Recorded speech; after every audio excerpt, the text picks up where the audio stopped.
Hello, everybody, and welcome back to the art of flow, baby. What is flow? How do we define flow? What are flow arts? What is the grid? What is everything? What is sacred geometry? We've covered all that in the series. We are 9 episodes deep with this video. So we've covered a lot of the essentials, a lot of the intricacy that comes with gloving this art form. Just flow in general. Again, you don't really have to be doing LEDs. You can be doing it just with your fingers or with your arms, like in tutting. But hopefully you have learned how to develop your own style, how to develop your own moves, how to combine all that we've talked about into your shows, into your flow, and hopefully get you in a better place when it comes to gloving, because with this art form it can be kind of difficult sometimes to be as creative, because it takes a lot of creativity sometimes, because there's a lot of stuff that we can talk about that can help you out, but you have to put in your own kind of swag in there, your own kind of movements, your own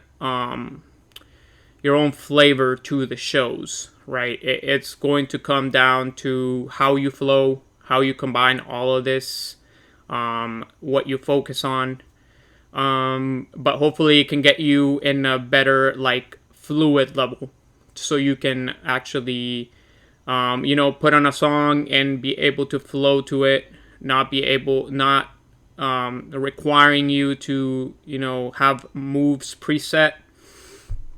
Because that's the great thing about this art, that you want to get as good to where you don't have to be thinking about certain moves, what moves you're going to make next. It's going to come down to, let me see if I can freestyle to this song and see what moves I can make and what new moves I can create, what new patterns I can create. So it's kind of hard to put into words, like I've said with many episodes in my series.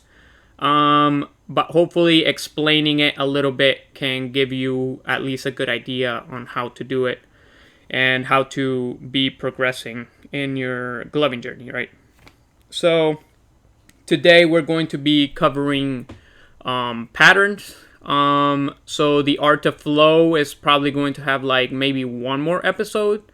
I'm not saying I'm not going to be uploading gloving content, maybe tips or other concepts that we haven't covered. But it's not really going to be part of the art of flow, because the art of flow is kind of just encompassing everything that goes into flow. Yes, we've talked about some concepts in here, but that's because they require more mental work than some of the other concepts that we haven't really talked about, right? Because we haven't really talked about finger rolls, we haven't talked about stacking, threading, some other liquid, because that is pretty simple to explain, so I wouldn't really make a whole episode on that. I would definitely make a video maybe, but it wouldn't be as in-depth as this, and it wouldn't be as long probably. So it just depends where we head into the future. Definitely going to be still uploading gloving content, even if it's just light shows or little concepts that I want to go over. But again, it's not going to be involved in the art of flow. It's not going to be in this series. It's just going to be a regular video, right? Yeah, that I upload. So I just wanted to cover that, just in case, you're wondering if I'm going to be uploading more gloving-based content, flow-based content. So I will, definitely. It's still in my future plans. But like I said, it's not going to be the art of flow, because I want the art of flow just to be everything that's encompassed in gloving and flowing and in this art, right? So with that being said, we're going to be going over patterns here, right? So this goes back to my sacred geometry video, goes back to grid theory, all of that involved. We're going to be touching a little bit on the background as well, because there's a lot going on in the background that you're using, you know, that backspace, and you want the focus to be on, you know, one hand, right? Like one hand is doing one thing over here while the other one is mainly working in the background, right? There's two things moving at the same time. And you really want to bring that focus to that main point. However, you can be doing certain stuff in the background that doesn't really have to be involved in that, right? I'm just doing like a simple dial here, and I'm just doing like a figure 8 pattern with my other hand, right?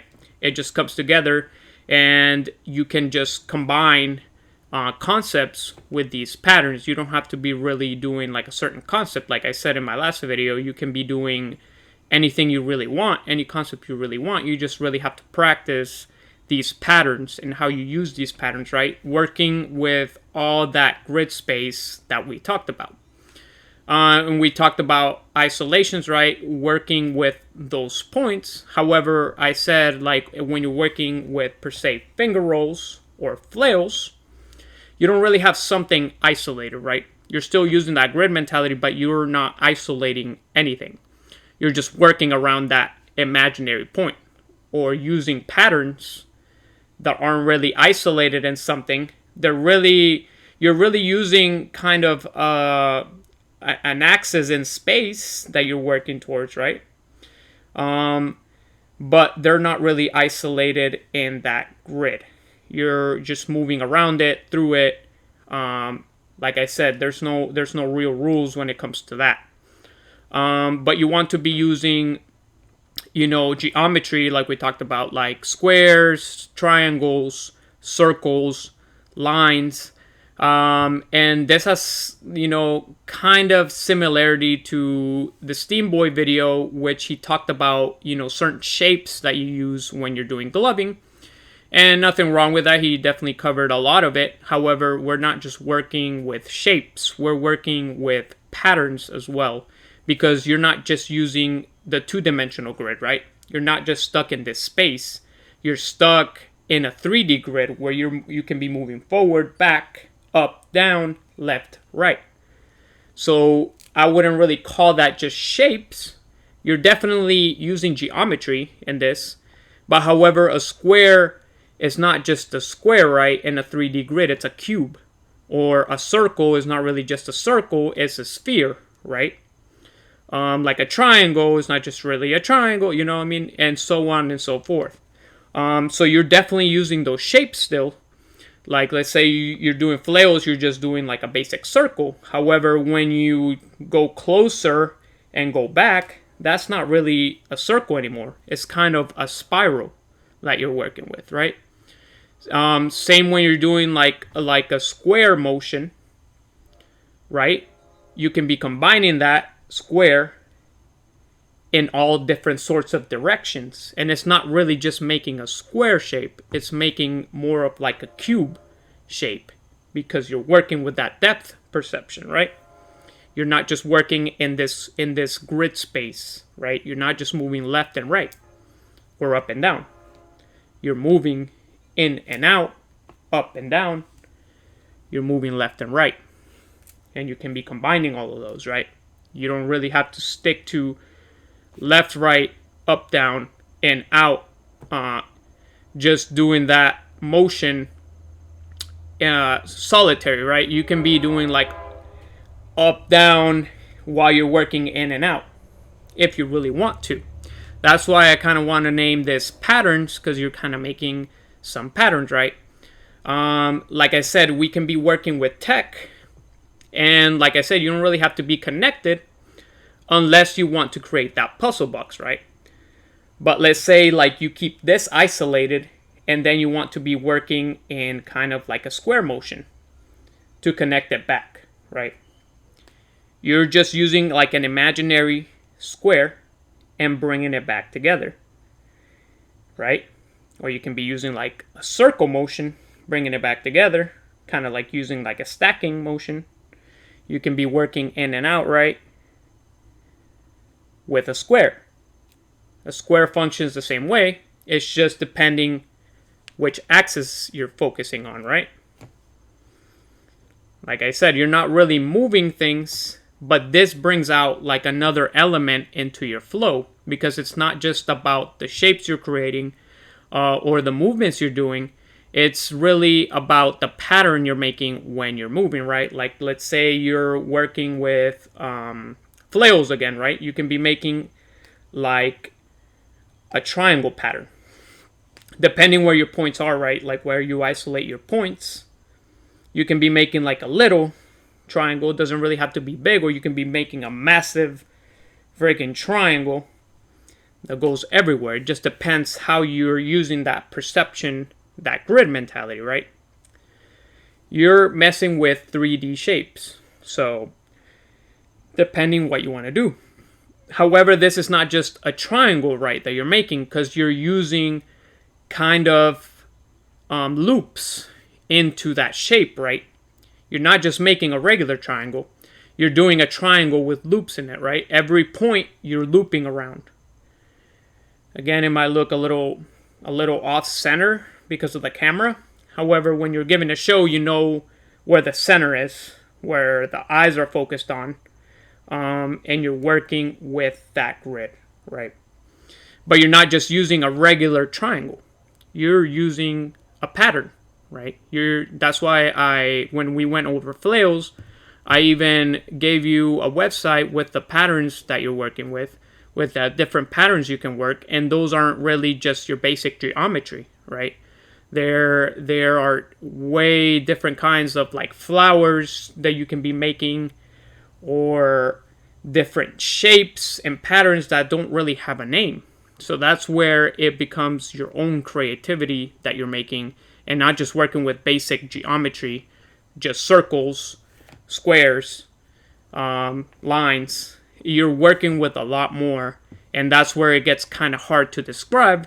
But that's why I'm giving you kind of examples so you can see what I'm talking about, right? Let's say you're working with dials, right? We're working with dials. You can be stationary. You don't have to be moving. It depends what you want to do in your flow. However, you can be using those concepts, right? Those patterns that we talked about, and be moving. You can be moving them simultaneously, both of them at the same time. Let's say when they unite, you do a dial, right? And that activates another rotation. How you're moving, right? You don't really have to be moving in a square motion. You can be moving in a circle motion. Or you can be moving in a line motion, right? Switching them up right when you want to switch that pattern. You can be moving them diagonally, just following certain lines, right? Whatever lines you're going to be making. And you're making patterns with the lights. Or, if you're doing it just with your fingers, you're still following a certain pattern. However, it's not going to look as accentuated if you don't have the lights, right? If you have the lights, you're kind of working more with the trails that you're making and the movements, right? Like I said, you can be doing dials in a figure 8 motion, right? Moving them wherever you can. Doesn't really have to be like the regular figure 8 where you're using all of your hand, right? To do a figure 8 motion. And like I said, you can be moving in a figure 8 motion. Moving it over here, right? Not really breaking the figure 8, but you're still moving in a certain pattern, right? You can be moving it just center in, out, moving it over here, then bringing in a straight line to the left. Be using that showmanship, right?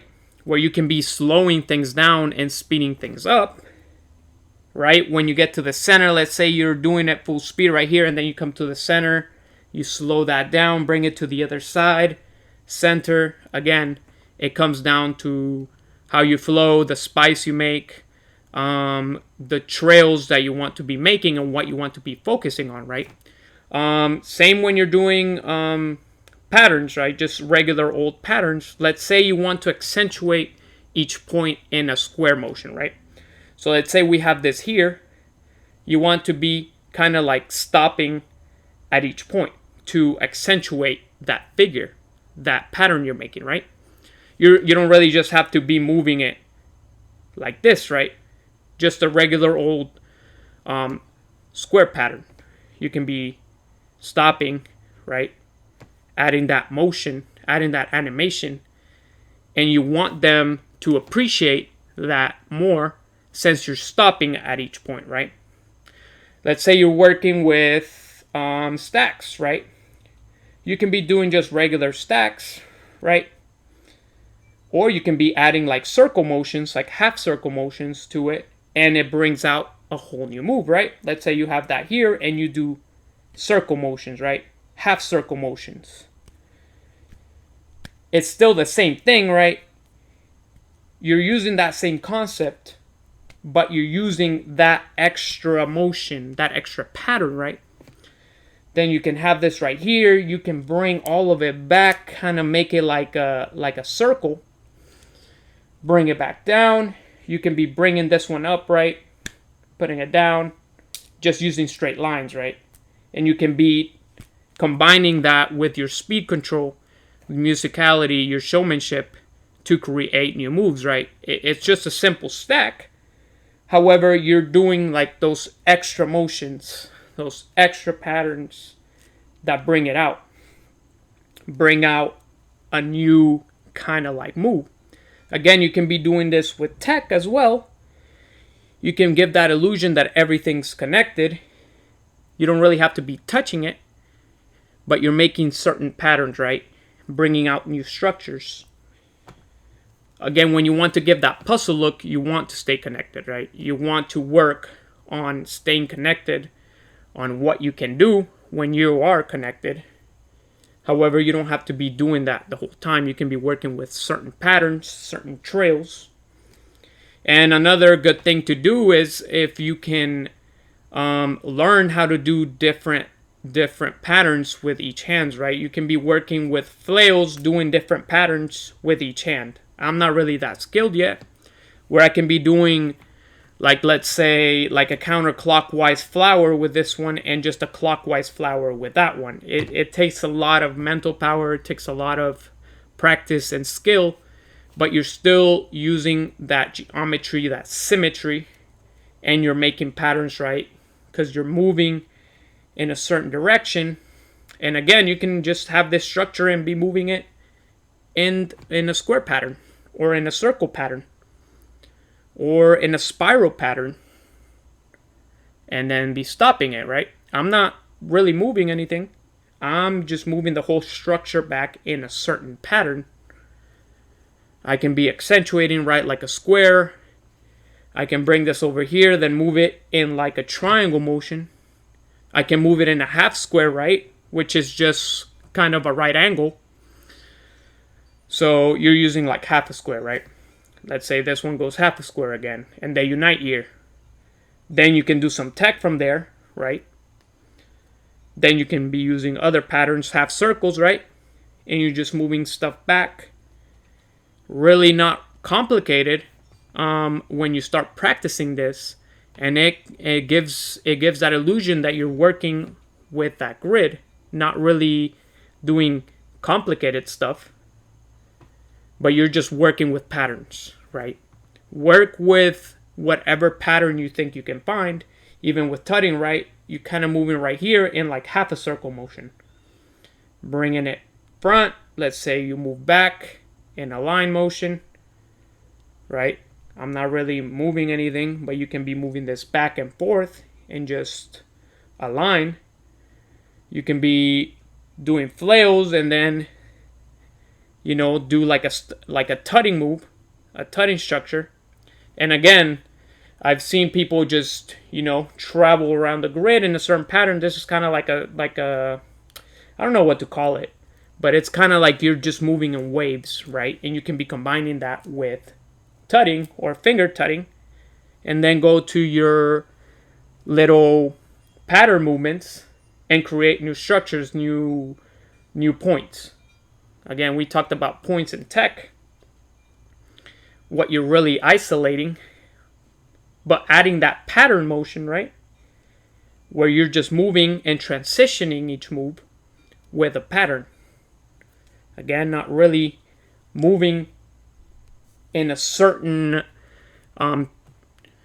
technical manner, and not really moving in a technical manner, but you're doing shapes, right? And we talked about this in kind of my grid mentality, where you're keeping everything symmetrical, and we talked about the imaginary stick, right?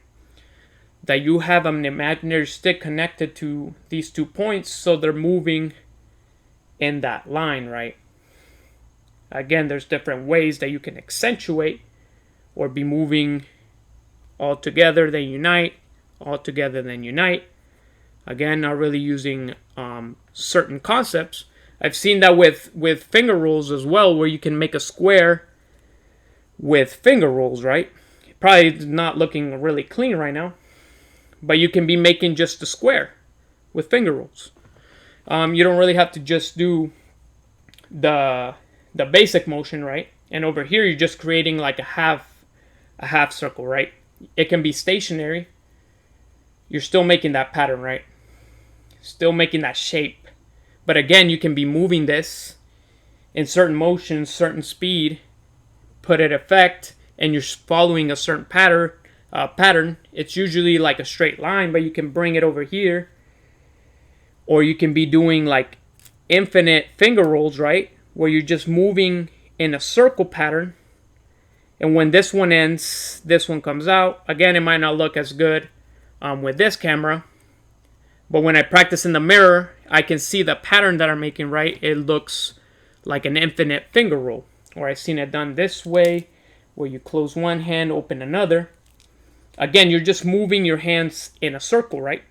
In a circle using the Z-axis. That's all you're doing, and you're adding that finger roll motion to make it look more fluid. Again, when you're using liquid, right, you can use that pattern. You can be moving in a square motion. Again, that's more complicated. But it depends what concept you're using, but you're still using those shapes, those circles, triangles, squares, spirals, all those patterns that you could be doing, because we're working with a 3D grid. There's no real rules on how you move, right? No real rules on what you can do. And like I said, you can be working that in with speed control, how big those shapes are. You can be moving it out back and be making like a little, like a little square.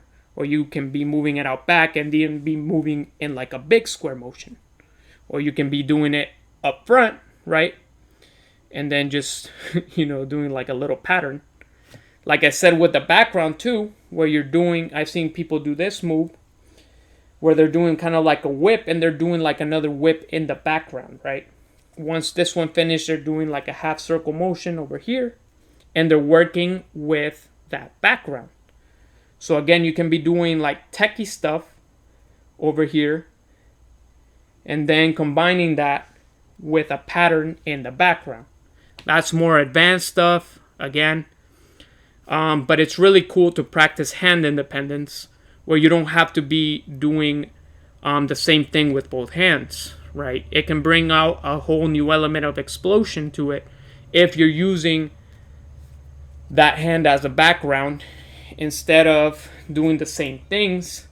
I've seen people do this where they're doing like a whip up front and back, and when they go up front, they change the finger tutting structure, right? Again, there's no real rules saying you can't really do that. You're still using that point, that grid mentality, right? That you just have this one still.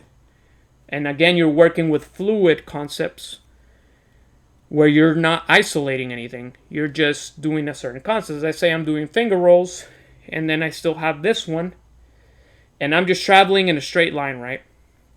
And this one is just doing that. I can be flipping it, flipping the finger tutting structure. Again, nothing saying you can't do that. You're still working with that grid mentality, right? Because you're working, this one is just working in this space, and this one is working in this fixed point. Again, it's going to take some skill. It's going to take some practice for you to get good at doing all of that. But you're still remembering those rules of grid mentality, fluidity, musicality, all that, and you're combining concepts. And you're still keeping it clean because you're just working with patterns over here, and then you're working with finger tutting structures over there.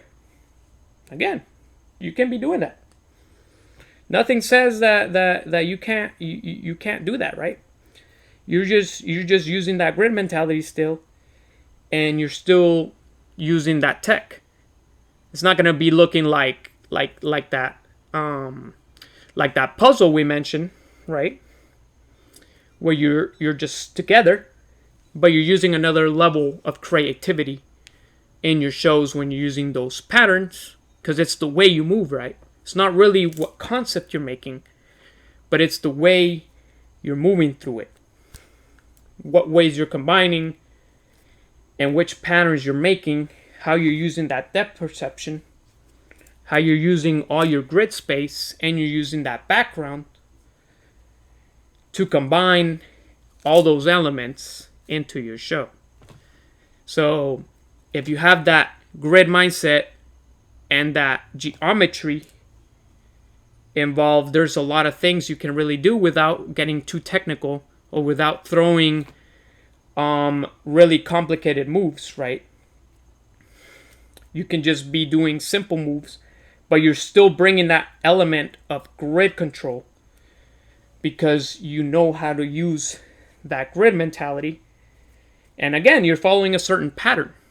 So they're going to see that pattern and be like, oh, okay, this looks very cool. Even though you're just doing it in a straight line, right? Like, let's say I'm just opening and closing my hands in a straight line, and then I want to do kind of like a square motion to move around the grid. Nothing says, like I even explained this in my earlier videos, that nothing says you can move the structure anywhere you want. You can literally just move it. You don't have to be doing complicated things to get to another side of the grid, right? You don't have to be just tracing and hinging somewhere. You can literally just take this and move it. Nothing says you can't just move it. Move it in whatever pattern you really want to. It's valid. You're just moving it around the grid. That's it. So using that mentality, where you can just be moving stuff, not really using complicated concepts, but you're using all that geometry to move, right? Don't really have to be doing like certain tutting structures to move. You can have this and just be moving it up front. Like you're just moving tutting structures. That's it. You're not really connected. You can be moving one, then the other, then the other, then connect them and do something right there.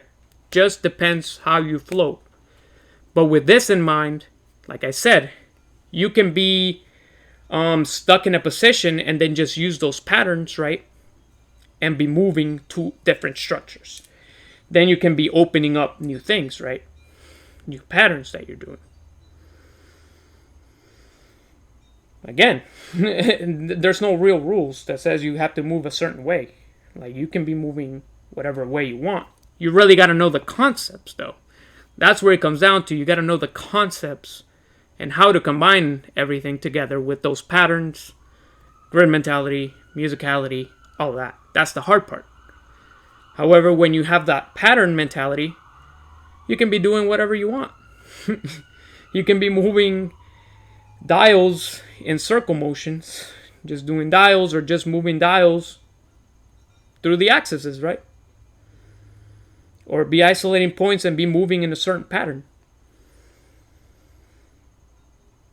Like you can just be doing dials and isolating points and moving through it, right? Again, nothing says you can't do that. It comes with creativity, right? A lot of creativity. What I would recommend you to do is definitely see some shows and see what patterns they're really doing, how they're moving their hands. Don't really concentrate on the techiness of their concepts or how clean they're doing their concepts, of what concepts they're doing, but see how their hands move. Just focus on how their hands and arms are moving, right? Because if they're throwing a light show, I can guarantee you they're just not staying in that center, right? They're not just doing this, right? Just staying in one place and not moving. I can guarantee you they're moving in a certain pattern. They're moving in a certain way. I mean, they might just confuse you with how technical their moves are, but I can guarantee you they're moving in a certain pattern, even lines. They're using circles, right? Using the grid, how they move through the grid, what patterns they're doing. Are they just doing lines? Are they doing circles? Are they doing squares? How big are their squares? How big are their circles? Are they using that set axis? How are they using that set axis? How do they combine all of that? How are they moving around the grid, right? Pay attention to all that and see what patterns they're making. And I can guarantee you'll find some patterns that they're moving around, because it's not just a fixed light show, right? They're going to be moving in certain patterns, in certain directions. And try to mess around with new shapes, new patterns, to see what else you can do. To see where you can move and then connect later. And see how your style develops, right? That's how your style develops. Because you're not just using those concepts, you're using those shapes, you're using those patterns to manipulate all of the grid, right? We're 31 minutes in already. I think I wanted to make like a very short video. However, this is very meticulous, very complicated. Because we're not just talking about basic things, right? We're talking about this art form, all that is involved.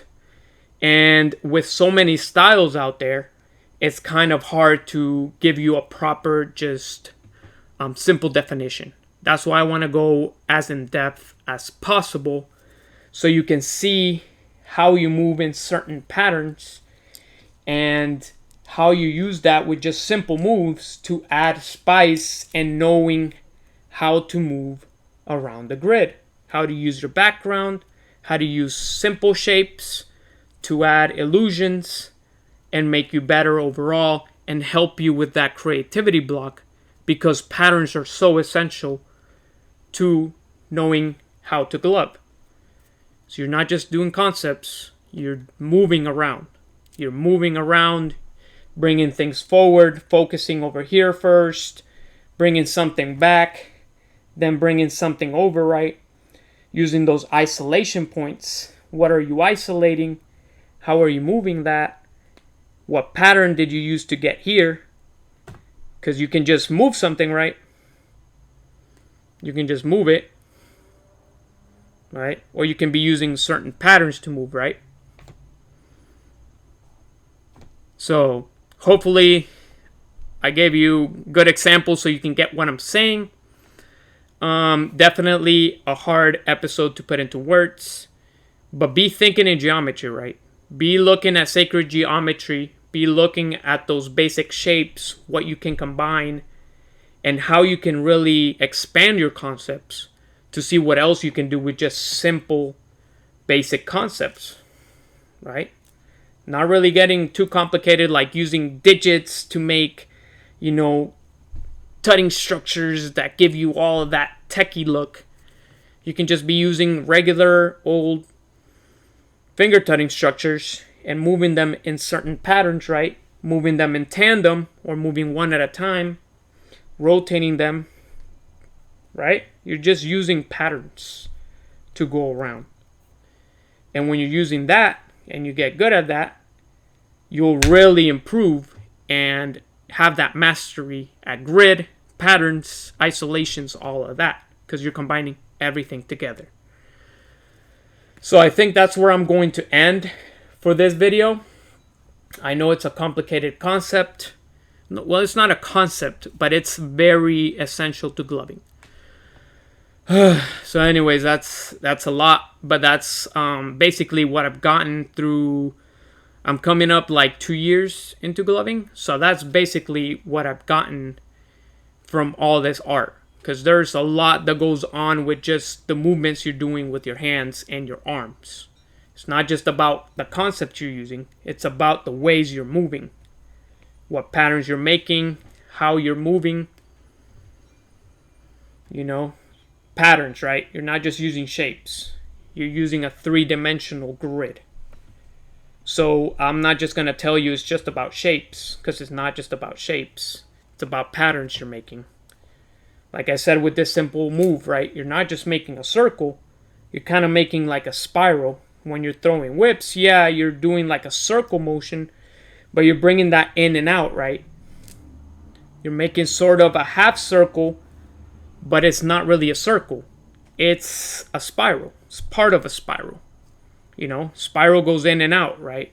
It's really big at the beginning, and then it looks like a point at the end.